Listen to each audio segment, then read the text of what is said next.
Donc je disais que, bien-aimés dans le Seigneur, chers frères et sœurs en Christ, bienvenue sur notre plateforme de prière et de méditation. C'est encore une joie pour moi que nous nous retrouvons ensemble encore sur notre plateforme pour qu'ensemble nous puissions nous pencher sur la parole de Dieu et prier ensemble dans le nom puissant de Jésus. Je pense donc que sa main de protection nous a suffi la semaine passée. Il nous a protégés dans tous les domaines. Et nous voilà encore cette semaine. C'est pourquoi je t'invite, toi qui es branché ce matin, de se connecter avec moi, de se rendre avec moi, de se joindre avec moi pour qu'ensemble nous puissions invoquer son nom et prier ensemble dans le nom puissant de Jésus. La semaine passée, nous avons dit que plaire à Dieu, c'est chercher à faire sa volonté. Et nous avons basé notre message sur le livre de Galates. Donc nous avons cité Galates 1, verset 10, comme étant notre test de base. Galates 1, le verset 10, comme étant notre test de base. Bien-aimés dans le Seigneur, chers frères et sœurs en Christ, cette semaine, j'ai reçu une inspiration spéciale. Une inspiration spéciale d'un chanteur gospel du Togo du nom de Don Mao, avec pour titre de sa chanson Gamea Souvent, en langue vernaculaire, en langue maternelle du Togo, qui signifie « Mon temps est arrivé » ou « L'heure a sonné ». Gamea Souvent. Mon temps est arrivé ou l'heure a sonné. Ceci pour ceux qui ne comprennent pas la langue maternelle du Togo. Donc ainsi, je donne pour titre à ce message Gamea Souvent. Mon temps est arrivé ou l'heure a sonné. Pour le test biblique, j'ai librement choisi le titre de Jean.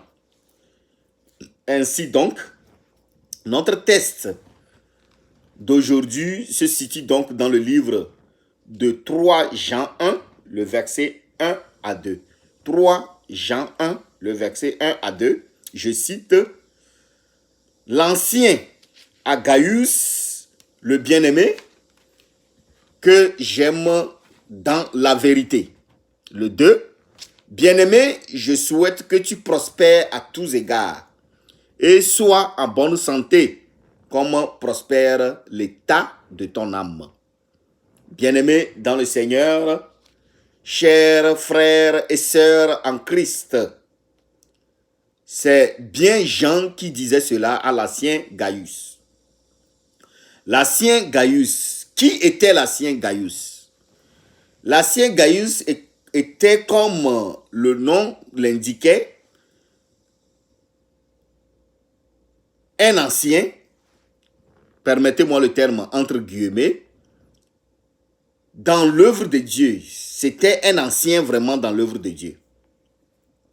C'était vraiment quelqu'un qui était avoué et confié à l'œuvre du Seigneur et il pratiquait le travail de Dieu avec vérité et justice et sincérité. Non seulement qu'il était un ancien dans le ministère de Christ, il pratiquait avec justice et crainte et avec vérité toute la parole et l'œuvre de Christ. Il était vraiment avoué, assidu à l'œuvre qui lui a été confiée. C'est pourquoi Jean a trouvé que, à un certain niveau de service rendu à Dieu, à un certain niveau de service, de travail au service de notre Seigneur, il va falloir qu'une récompense vous soit donnée ou une récompense vous soit accompagnée. C'est pour cette raison donc que Jean tient dans le verset 2 de notre test pour souhaiter une prospérité à tous égards à Gaius l'Ancien, comme le nom même l'indique. Mon frère, ma sœur, toi qui m'écoutes en ce moment, toi qui es branché sur cette plateforme de prière en ce moment, Toi qui pendant longtemps, tu as semé avec les larmes.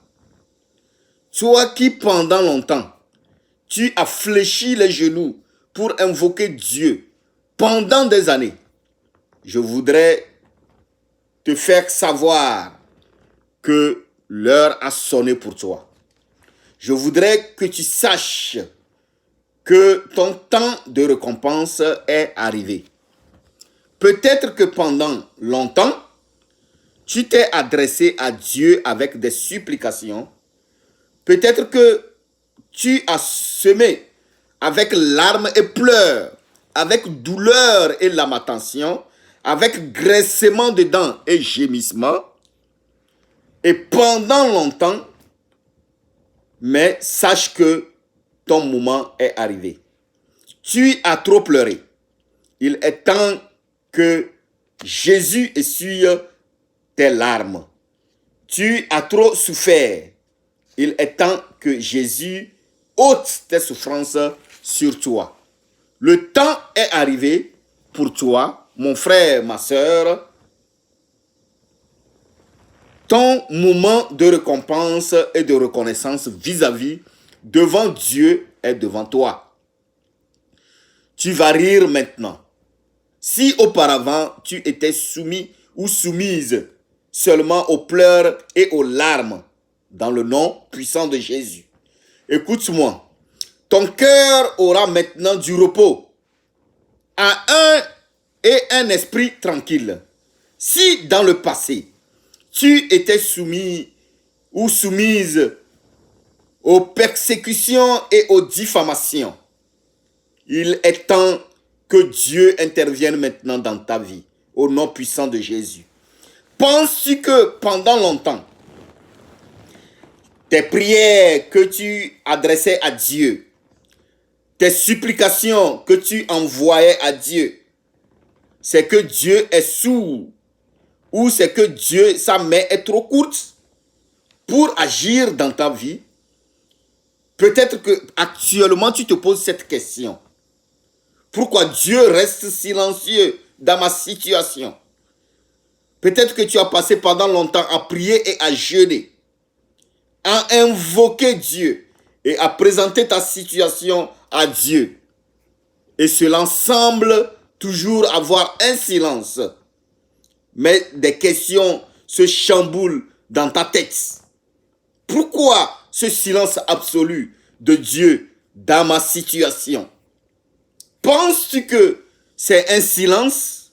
Non, mon frère. Non, ma sœur. Dieu le fera pour toi. Dieu ne restera pas silencieux dans ta situation. Dieu le fera pour toi, afin que ton cœur soit apaisé. C'est pour nous rassurer qu'il est avec nous et qu'il nous entend. Il attend nos prières et nos supplications et que sa main n'est pas courte pour venir à notre secours. Que Ésaïe déclare dans son livre, je cite, Ésaïe 59, verset 1. Non, la main de Dieu ou la main de l'Éternel n'est pas trop courte pour sauver, ni son oreille trop dure pour entendre. Mon frère, ma soeur, toi qui es branché à cette ligne ce matin, je voulais te dire que la main de l'Éternel n'est pas trop courte pour te sauver. La main de l'Éternel n'est pas trop courte pour venir à ton secours. Et ses oreilles ne sont pas trop dures pour attendre tes supplications. Dieu veillera et son oreille attend tes supplications, tes lamentations. Et sa main, qui n'est pas courte, est venue maintenant pour te sauver. Bien-aimé dans le Seigneur, je voudrais que tu saches que ce Dieu à qui tu cries chaque fois, à qui tu adresses tes supplications et tes lamentations, ce Dieu à qui tu pleures chaque fois, c'est ce Dieu qui est capable de rendre les stériles féconds. Oui, c'est ce Dieu qui rend Ceux qui sont stériles et qui ne donnent pas d'enfants, c'est lui qui les rend encore féconds et ils deviennent des gens qui donnent des enfants. Ce même Dieu à qui tu adresses ta prière et que ta situation semble ne pas avoir de solution, ou bien Dieu semble garder le calme dans ta situation, je voudrais que tu saches que c'est ce même Dieu qui est capable de rendre les célibataires des mariés. Ce Dieu sur qui tu poses des questions. Pourquoi il ne dit rien dans ma situation? C'est ce même Dieu-là qui transforme les pauvres en riches. Ce même Dieu à qui tu as vraiment des questions, à qui tu te demandes pourquoi moi ma situation est comme ça. Je voudrais que tu saches que c'est ce même Dieu qui rend les malades guéris. Ce même Dieu à qui tu te poses la question, c'est lui qui rend les infirmes, les paralytiques qui marchent encore. Ce Dieu en qui tu portes des doutes, tu te poses la question parce qu'il ne dit rien dans ta situation. Je comprends. C'est ce même Dieu-là qui rend les aveugles voient encore. Ce même Dieu sur qui tu te demandes ou bien tu te dis, il m'a oublié. Je voudrais que tu saches que c'est ce même Dieu-là qui rend les nécessités des gens qui ne manquent de rien. Mon frère, ma soeur, ce même Dieu répondra et fidèlement au désir de ton cœur. Il répondra afin que ton cœur se repose dans la tranquillité. Mon frère, ma soeur, il est temps. Je veux que tu dises de ta propre bouche que l'heure a sonné pour moi. Je veux que tu dises de ta propre volonté que mon temps a sonné. Tu attends sonner afin que tu sois... Tu attends ton temps à sonner afin que toi aussi tu puisses proclamer la grandeur de Dieu dans ta vie. Afin que tu puisses témoigner de son immensité. Il faut absolument que toi-même tu témoignes de la grandeur de l'Éternel dans ta vie. Mon frère, ma soeur, assez les témoignages des autres. Je ne dis pas que ce n'est pas bon d'écouter les témoignages des autres.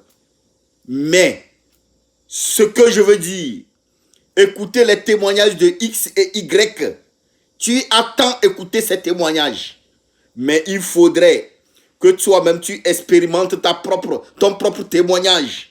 Il faut que Dieu mette un témoignage sur tes lèvres afin que tu puisses proclamer sa grandeur, afin que tu puisses goûter de sa bonté au nom de Jésus. Il faut que toi aussi, tu dises et tu ris et que tu proclames les grandeurs de l'Éternel. Il mettra le sourire sous tes lèvres. Maintenant, écoute-moi bien et très bien. Mon frère, ma soeur, il est écrit dans le livre des psaumes, je ne cite pas parce que c'est un peu vaste, psaume 35, 19, 25, je vais paraphraser cela, que nos ennemis ne se réjouiront point à nos sujets. Ils ne diront pas dans leur cœur, « Ah, nous l'avons eu, ah, nous l'avons englouti. » Ils seront honteux et confus, ceux qui en veulent à notre perte, ceux qui en veulent à ta perte, ceux qui en veulent à ma perte. Dans le nom de Jésus, si j'ai été choisi par Dieu, si Dieu m'a choisi d'accomplir son œuvre, je vais proclamer des choses dans ta vie qui vont se réaliser. Dans le nom de Jésus, tout plan de l'ennemi dans ta vie sera avoué à l'échec. Au nom de Jésus, les graissements des dents et les regrets serai de leur côté tous les jours. Ceux qui te poursuivent, ceux qui cherchent ta perte, ils sont là et ils sont prêts à te voir échouer. Je me tiens dans l'autorité de notre Seigneur Jésus-Christ et je proclame dans ta vie que l'échec est avoué à eux au nom de Jésus. Car ta vie est déclarée dans le sang de l'agneau. Leur plan machiavélique serait avoué à l'échec au nom de Jésus. Toute leur malédiction sur ta vie n'aura pas effet. Écoute-moi, je dis toute leur malédiction dans ta vie n'aura pas d'effet. Ils veulent que tu restes et que tu demeures dans la vie de célibat. Écoute-moi, cela ne passera pas. Parce que ta vie est en Dieu. Ta vie est en Jésus. Il veut que tu tombes dans la maladie, que tu sois malade. Écoute-moi très bien, tu ne seras pas malade. Leur plan machiavélique sera avoué à l'échec. Écoute, mon frère, ma soeur qui est branché. Ils veulent que tu demeures stérile, sans enfant. Oh, le Seigneur Jésus-Christ a déjà accompli tout sur la croix pour toi. Tu vas accoucher. Tu vas accoucher comme des souris. Au nom puissant de Jésus. Il cherche à te transformer en un dépotoir. Oui, il cherche à te transformer en un dépotoir. Vous connaissez ce qu'on appelle dépotoir. Le dépotoir, c'est là où on vient pour jeter les ordures. Afin que toi, tu restes toujours et que tu demeures le dernier. Le dépotoir, c'est quelque chose qui est dernier, non? C'est ce que tes ennemis cherchent.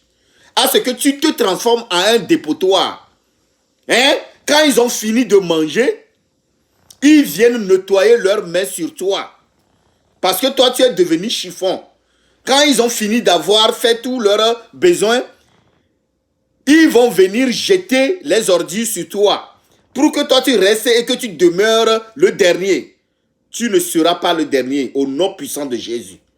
Tu ne seras pas un dépotoir au nom puissant de Jésus. Ils ont voulu transformer ton foyer et ta famille en un champ d'expérimentation de leur sorcellerie en posant leur petit acte d'expérience sur toi. Hé, écoute-moi, Jésus a vécu pour toi. Ils viennent expérimenter ils font leur expérience sur tes enfants et sur ta famille. Ho ho, ho ho. Ils ont échoué au nom puissant de Jésus. Écoute-moi bien. Toi et tes enfants, vous ne serez pas victimes des expérimentations, des petites sorcelleries dans le nom puissant de Jésus. Que 1000 tombent à tes côtés et 10 000 à ta droite, tu ne seras pas atteint. Au nom de Jésus. Maintenant, tu vas crier avec joie. Tu vas crier avec joie parce que le Seigneur a gagné pour toi. Le Seigneur a tout accompli pour toi. Tu vas proclamer la grandeur de l'Éternel parce que tu es plus que vainqueur. Au nom de Jésus. Avec toute ton énergie. Avec toute ta force, je voudrais que tu dises que je suis gagnant. Je suis vainqueur. Tu vas sortir vainqueur. Tu vas sortir vainqueur. Tu vas sortir vainqueur. Au nom de Jésus. Pour Psaume 23, le verset 6. Écoute-moi mon frère, ma soeur. Oui, le bonheur et la grâce. Le bonheur et la grâce m'accompagneront tous les jours de ma vie. Oh oh, et j'habiterai dans la maison de l'Éternel jusqu'à la fin de mes jours. Maintenant, tu vas proclamer cela dans le nom puissant de Jésus. Tu vas commencer par proclamer cela. Écoute, tu vas commencer par proclamer cela. Oui, le bonheur et la grâce. Le bonheur et la grâce. Le bonheur et la grâce. Le bonheur et la grâce m'accompagneront selon notre psaume. Le bonheur et la grâce m'accompagneront jusqu'à la fin de mes jours. Ainsi, mon frère, si ce verset, nous allons nous baser sur ce verset et nous allons proclamer des bonnes choses sur notre vie. Nous allons proclamer les bonnes choses sur notre vie. Dans le nom de Jésus, que le bonheur et la grâce t'accompagnent dans ton foyer. Au nom de Jésus, que le bonheur et la grâce t'accompagnent dans ton ministère.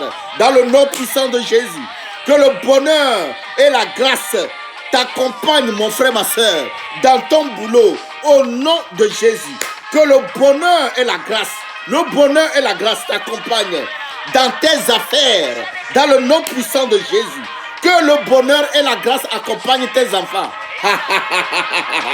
Ils font des pièges pour que tes enfants deviennent des déréglés, pour que tes enfants deviennent des ratés. Au nom de Jésus, la grâce et le bonheur sera le partage de tes enfants. Dans le nom puissant de Jésus, la grâce et le bonheur, va accompagner tes enfants dans leurs études, dans le nom puissant de Jésus, dans leurs examens, dans le nom puissant de Jésus. La grâce et le bonheur sera ta part, cela votre évolution au nom puissant de Jésus. Oui, le bonheur et la grâce dans tous les domaines. Dans ta situation de maladie, je proclame le bonheur et la grâce. Dans ta situation de stérilité, je proclame le bonheur et la grâce. Dans ta situation de célibat, je proclame le bonheur et la grâce. Au nom puissant de Jésus. Dans ta situation de bonheur, dans ta situation de grâce, de bonheur, je proclame même le bonheur et la grâce. Même si tu as une situation qui va très bien, au nom de Jésus, le bonheur et la grâce seront ton partage tout au long de ta vie. Oui, cela sera ton partage tout au long de ta vie, de maintenant jusqu'à l'éternité et de l'éternité, parce que tu es en Jésus, parce que ta vie est cachée dans le sang de l'agneau. Nous allons nous arrêter ici. Nous allons nous revoir encore la semaine prochaine si Christ tarde à venir.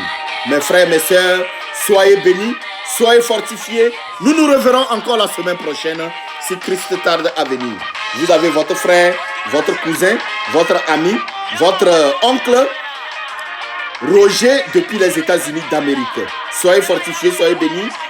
Abonnez-vous sur ma page officielle YouTube et Facebook. C'est La Restauration est en Jésus. Cliquez La Restauration à Jésus, que ce soit sur YouTube, que ce soit sur Facebook, et abonnez-vous là-bas. Nous nous reverrons encore la semaine prochaine si Christ tarde à venir. Mais retenez ceci, notre test d'aujourd'hui, c'est Gameasu. Gameasuvo, en évé, en vernaculaire au Togo. Ce qui signifie mon temps est arrivé, mon temps a sonné. Et nous avons tiré notre test de base sur 3 Jean 1, le verset 1 à 2. Soyez bénis, soyez fortifiés. Nous nous reverrons encore la semaine prochaine si Christ tarde à venir. Ciao, ciao.